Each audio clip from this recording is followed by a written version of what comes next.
সুপ্রিয় মাছ চাষি ভাই ও বন্ধুগণ, তো ভিডিওতে এখন আপনারা যে মাছের পোনাগুলো দেখতে পাচ্ছেন এইগুলো হচ্ছে অরিজিনাল ব্ল্যাক কার্প মাছের পোনা বা শামুক খাওয়া মাছের পোনা। তো পুকুরের শামুক নিয়ন্ত্রণের জন্য এই ব্ল্যাক কার্প মাছের কোনো বিকল্প নেই।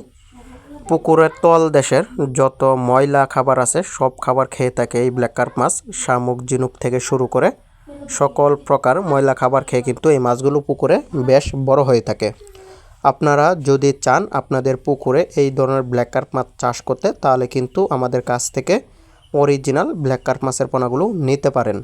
ভিডিওতে যে মাছের পোনাগুলো দেখতে পাচ্ছেন এগুলোর সাইজ হচ্ছে 5 ইঞ্চি সাইজের। ছোট্ট গুড়া শামুক যে রয়েছে পুকুরে, এই গুড়া শামুক কিন্তু এই মাছে খেয়ে ফেলবে এবং কি বড় হলে বড় শামুকগুলো নিয়ন্ত্রণ করবে। তো যে সকল খামারে বাইরে আছেন যে ব্ল্যাক কার্প মাছের পোনা চাষ করবেন, অবশ্যই যোগাযোগ করবেন। অনেক বড় বড় জলাশয় আছে, সে সকল জলাশয়ের মধ্যেও কিন্তু প্রচুর পরিমাণে শামুক, ঝিনুক থাকে। তো সে সকল জলাশয়ের মধ্যে কিন্তু আপনারা ব্ল্যাক কার্প মাছের চাষ করতে পারেন। তো যে কোনো মাছের সাথে আপনারা মিশ্রভাবে চাষ করতে পারবেন। তো মিশ্রভাবে আপনারা প্রতি শতাংশে 4 পিস 5 পিস করে কিন্তু ছাড়তে পারবেন, অথবা 3 পিস করেও কিন্তু প্রতি শতাংশে ছাড়তে পারবেন। কার্প জাতীয় মাছের মধ্যে সব থেকে দামি মাছ হচ্ছে ব্ল্যাক কার্প মাছ। বাজারে অন্তত এই মাছের 700, 800, 1000 টাকা পার কেজি বিক্রি হয়ে থাকে এই ব্ল্যাক কার্প মাছের কেজি। এবং পোনারও অন্য মাছের পোনার থেকে ব্ল্যাক কার্প মাছের পোনার দাম একটু বেশি, কারণ এগুলো দামি মাছ। এই মাছের জন্মস্থান হচ্ছে চীনে। চীন থেকে বাংলাদেশের সর্বপ্রথম আনা হয় ব্ল্যাক কার্প নিয়ন্ত্রণের জন্য এবং কি সফলভাবে মাছ চাষ শুরু হয়।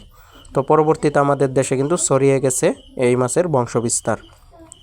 তো যারা পুকুরে ব্ল্যাক কার্প মাছ চাষ করবেন যোগাযোগ করবেন আমাদের কাছে। সকল প্রকার মাছের পোনা কিন্তু আপনারা পেয়ে যাবেন। আর ব্ল্যাক কার্প মাছ চাষ আপনারা যত বড় জলাশয় হোক এই মাছ চাষ উপযোগী, যত গভীর জলাশয় হোক এই মাছ চাষ উপযোগী। তো আপনারা কিন্তু ছোট বড় উভয় পুকুরে ব্ল্যাক কার্প মাছের চাষ করতে পারবেন। তো বাণিজ্যিকভাবে যে সকল খামারি ভাইরা বিনা পুঁজিতে ব্ল্যাক কার্প মাছের চাষ করতে চান অবশ্যই নিতে পারবেন। শুধু পোনা কেনার টাকা আপনাদের লাগবে আর কি, এমনি খাবারে কোনো টাকা খরচ লাগবে না। 1 টাকার খাবারও কিনে খাওয়াতে হবে না এই মাছকে। তো বিনা খরচে মাছ চাষ করতে অবশ্যই আপনার ব্ল্যাক কার্প মাছের পোনা পুকুরে ছাড়তে পারেন। তো সকলকে ধন্যবাদ।